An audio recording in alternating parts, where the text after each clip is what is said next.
Hello everyone. So today we will start our part 3 of our Indian Constitution. It's about fundamental rights. तो आज article 12 पढ़ेंगे. Article 12 में क्या बताते हैं हमें? स्टेट की डेफिनेशन.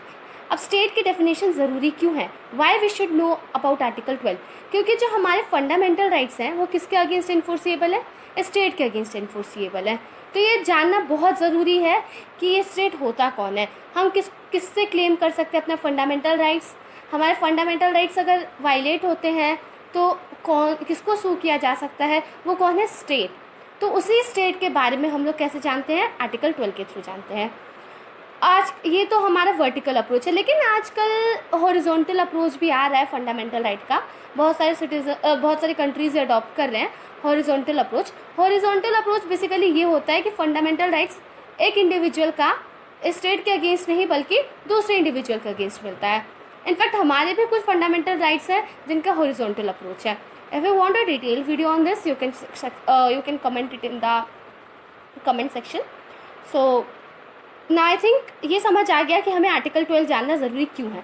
आर्टिकल 12 जानना इस वजह से ज़रूरी है क्योंकि हमें ये पता चलेगा किसके अगेंस्ट फंडामेंटल राइट्स अवेलेबल है. अब आते हैं अगली स्लाइड पे.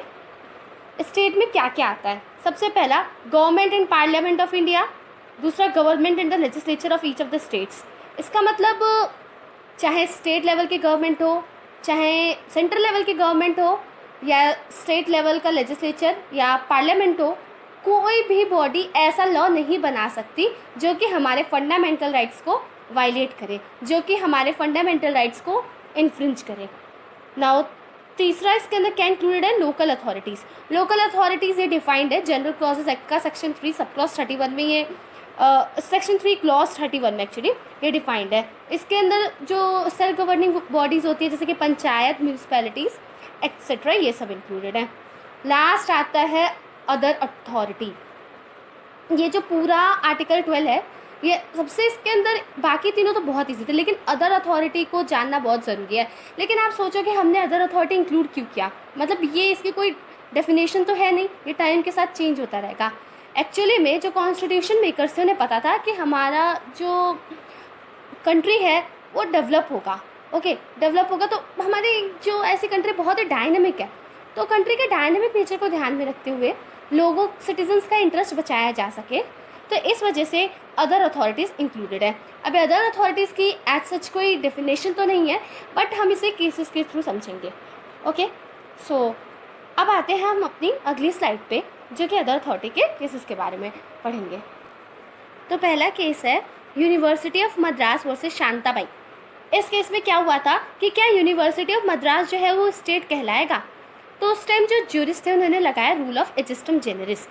इसका मतलब जैसे स्टार्टिंग के जो हमारे 3 बॉडीज़ थे जिसका मैंने भी नाम लिया, सेम उसी तरीके से इसे भी फंक्शन परफॉर्म करना है. एजिस्टम जेनरिस का रूल बेसिकली होता है जो एक तरीके की चीज़ें होती हैं. ओके, तो मतलब जैसे कि पिछली 3 बॉडीज़ हैं उनके पास गवर्नमेंटल फंक्शन परफॉर्म करती हैं, सॉवरेन फंक्शन है. तो यानी कि अदर अथॉरिटीज़ के अंदर जो बॉडी है उससे जजेस ये एक्सपेक्ट कर रहे थे कि वो भी किसी तरीके का गवर्नमेंटल और सॉवरेन फंक्शन प्ले करे. तो रूल ऑफ एजिस्टम जेनरिस लगाया, तो उस हिसाब से जो यूनिवर्सिटी है वो स्टेट नहीं है. क्यों? क्योंकि वो किसी तरीके का गवर्नमेंटल या सॉवरेन फंक्शन परफॉर्म नहीं कर रही थी. ओके, अब आते हैं दूसरे केस में जो कि हमारा राजस्थान इलेक्ट्रिसिटी बोर्ड केस है. इस केस में बेसिकली रूल ऑफ एजिस्टम जेनरिस को हटा दिया गया था. रूल ऑफ एजिस्टम जेनरिस वैसे तो उज्जमबाई वर्सेस स्टेट ऑफ यूपी के ही केस में हटा दिया गया था. तो राजस्थान इलेक्ट्रिसिटी बोर्ड केस में ये बोला गया कि जो अब टेस्ट है ये देखने के लिए कि ये जो बॉडी है वो स्टेट कहलाएगी कि नहीं, ये देखना पड़ेगा कि केस के ऊपर जो पावर है कहाँ से आई है. What is the source of power? क्या कॉन्स्टिट्यूशन ने उसे पावर दिया है? और अगर कॉन्स्टिट्यूशन ने पावर दिया है तो मतलब उसके पास इतने पावर्स तो ज़रूरी होंगे कि किसी इंसान का लीगल राइट या फंडामेंटल राइट वायलेट कर सके. तो ये था. ज़रूरी नहीं है कि वो किसी तरीके का गवर्नमेंटल या सॉवरेन फंक्शन परफॉर्म करे. अब हम आते हैं अपनी अगली स्लाइड पे. इस स्लाइड में हम ये पढ़ेंगे कि क्या ये जो स्टैट्यूटरी कॉर्पोरेशंस है जैसे कि ONGC, LIC, IFC, ये सारे क्या स्टेट कहलाएंगे? तो इस क्वेश्चन का कोर्ट ने आंसर किया इन सुखदेव सिंह वर्सेस भगत राम. इसका आंसर यस था कि ये जो स्टैट्यूटरी कॉरपोरेशन है ये सब स्टेट कहलाएंगे। रीज़न ये था क्योंकि इन लोगों के पास पावर थी कि वो बाइंडिंग रूल्स एंड रेगुलेशन बना सके, और वो जो बाइंडिंग रूल्स एंड रेगुलेशन हैं उनके ऊपर परवेसिव गवर्नमेंटल कंट्रोल हो। ठीक है, उसके बाद इस केस में एक और बात बताई गई, ये बोला गया कि हम ये भी देख सकते हैं जो बॉडी है वो देखेंगे कि वो गवर्नमेंट का एज ए एजेंसी है इंस्ट्रूमेंटल रोल प्ले कर रही है। मतलब क्या उसे स्टेट एड मिल रहा है किसी तरीके का, या फिर वो बॉडी किसी तरीके का इम्पोर्टेंट पब्लिक सर्विस प्ले कर रही हो, मतलब कोई ऐसा जो गवर्नमेंट से रिलेटेड वर्क हो उसे कर रही है जो कि पब्लिक के हित में हो। ओके, सो इसका आंसर यस था। अब आते हैं अगले स्लाइड पे, और ये अगला केस ये है Dayaram Shetty versus international airport authority. इस केस में क्या हुआ था, कोई पर्टिकुलर टेंडर निकला होगा एयरपोर्ट से रिलेटेड, तो एक पर्सन था उन्हें एक्सक्लूड कर दिया गया किसी डिस्क्रिमिनेटरी रीजंस की वजह से। तो उन्होंने ये क्लेम किया कि मेरे फंडामेंटल राइट्स का वायलेशन हो रहा है। तो कोर्ट ने बोला कि अगर ये पता लगाने के लिए कि तुम्हारे फंडामेंटल राइट्स का वायलेशन हो रहा है कि नहीं, सबसे पहला क्वेश्चन जो पता लगाना है वो ये है कि क्या एयरपोर्ट जो है वो स्टेट है। अगर वो स्टेट हुआ तो ही तुम्हारा फंडामेंटल राइट वायलेट होगा, वरना फंडामेंटल राइट वायलेट होने का कोई चांस नहीं है। तो इधर हमने फंक्शनैलिटी टेस्ट वर्सेस इंस्ट्रूमेंटलिटी टेस्ट लगाया, तो ये देखा गया कि जो इंटरनेशनल एयरपोर्ट अथॉरिटी है वो एक इंस्ट्रूमेंटल रोल प्ले कर रही है। मतलब जो उसमें लोग अपॉइंट किए जाते हैं, कौन अपॉइंट करता है, गवर्नमेंट ने अपॉइंट किया, जो स्ट्रक्चर है वो सब गवर्नमेंट के थ्रू डिसाइडेड है। तो यहाँ पे ऑब्वियसली जो ये एयरपोर्ट अथॉरिटी तो इंस्ट्रूमेंटल रोल प्ले कर रहा था, स्टेट के एम्बिट में आ रहा था। तो डेफिनेटली अगर वो स्टेट है तो उस पर्सन का फंडामेंटल राइट वायलेट हो रहा था। फाइनली एक हमें केस मिला अजय हासिया वर्सेस खालिद मुजिब। इस केस में हमारे पास डिटरमाइनिंग टेस्ट आ गया। 6 डिटरमाइनिंग टेस्ट हैं ये पता लगाने के लिए कि कोई भी कॉरपोरेशन जो है वो स्टेट है कि नहीं। पहला टेस्ट ये था कि जो सारा कैपिटल है, क्या जो उस कॉरपोरेशन का सारा कैपिटल है वो गवर्नमेंट देती है क्या। दूसरा कि फाइनेंशियल असिस्टेंस इतना ज़्यादा है गवर्नमेंट का कि उसके बिना काम नहीं हो पाएगा उस कॉरपोरेशन का। तीसरा, क्या वो जो कॉरपोरेशन है किसी तरीके का मोनोपोली स्टेटस एंजॉय करती है। देन चौथा ये है कि क्या वो उसका मतलब डीप एंड परवेसिव कंट्रोल होना चाहिए गवर्नमेंट का, रेगुलेटरी कंट्रोल नहीं बल्कि डीप एंड परवेसिव कंट्रोल होना चाहिए। देन फिफ्थ है कॉरपोरेशन जो है क्या किसी तरीके का पब्लिक सर्विस प्ले कर रही है, किसी तरीके का गवर्नमेंटल फंक्शन प्ले कर रही है, अगर हाँ तो स्टेट है। लास्ट वन इज क्या कोई गवर्नमेंट का डिपार्टमेंट था वो किसी ऐसे ही प्राइवेट बॉडी को ट्रांसफ़र कर दिया गया है। हो जाता है ऐसा कि नेशनल क्या किया जाता है कि जो गवर्नमेंट की बॉडी है प्राइवेटाइजेशन, ठीक है, उसे क्या किया जाता है किसी प्राइवेट बॉडी को दे दिया जाता है जिससे उस पर अच्छे से कंट्रोल बना रहे, तो ऑब्वियसली वो एक स्टेट के अंदर आएगी। तो इसे डिटरमाइनिंग टेस्ट माना गया, लेकिन ये इसे हम लोग कोई हार्ड एंड फास्ट रूल नहीं कह सकते कि यही एक टेस्ट होगा। ये देखने के लिए हम आते हैं अपने अगले स्लाइड पे, जो कि प्रदीप कुमार विश्वास का केस है।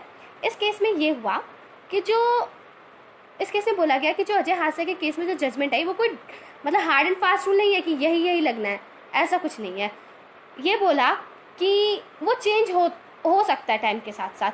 तो इसमें फाइनल जो कंक्लूजन है ये बोला कि जो बॉडी है फाइनेंशियली, फंक्शनली और एडमिनिस्ट्रेटिवली किसके डोमिनेंस में हो, गवर्नमेंट के डोमिनेंस में हो, ठीक है। और जो कंट्रोल होना चाहिए, मतलब ये जो फाइनेंशियल, फंक्शनल और ये जो तीनों चीज़ें मैंने मेंशन करी है, ये जो कंट्रोल होना चाहिए बस रेगुलेटरी नहीं रहना चाहिए, इनफैक्ट ये जो है डीप एंड परवेसिव होना चाहिए। अब मैं आपको एक बात बताती हूँ, जैसे कि कोई ये पूछेगा कि कोई एक पर्टिकुलर यूनिवर्सिटी ले लो, suppose your like we are taking the example of a CCS university. Now tell me कि क्या ये स्टेट के एम्बिट में आएगा, क्या हम इसे स्टेट कहेंगे। और अब देखो ये जो फंक्शन परफॉर्म कर रहे हैं, कैसा फंक्शन परफॉर्म कर रहा है, ये तो एक बहुत ही मतलब एजुकेशन प्रोवाइड कर रहा है, ऑब्वियसली पब्लिक सर्विस है, पब्लिक के हित में है, ये कोई गवर्नमेंट का काम परफॉर्म कर रहे हैं। इनफैक्ट जो सिलेबस भी है यूजीसी की गाइडलाइंस के थ्रू डिसाइड होती है, स्ट्रक्चर यूजीसी ये सब। तो क्या मैं इससे स्टेट कहूँगी, इतनी सारी चीज़ें मैच कर रही हैं इसे स्टेट कहने से। इसका आंसर नहीं है, क्यों, क्योंकि जो गवर्नमेंट का कंट्रोल है यहाँ पे वो सिर्फ रेगुलेटरी है, डीप एंड परवेसिव कंट्रोल नहीं है। I think it's clear. Now आते हैं अब हम अपनी अगली स्लाइड पे, जिसमें हम लोग ये पढ़ेंगे क्या तो हम लोग स्टेट कह सकते हैं। देखो, जुडिशरी 2 तरीके के फंक्शंस परफॉर्म करती है, एक जुडिशियल फंक्शंस, एक नॉन जुडिशियल फंक्शंस। तो जब अपनी जुडिशियल फंक्शंस परफॉर्म करती है तो स्टेट नहीं कहलाएगी।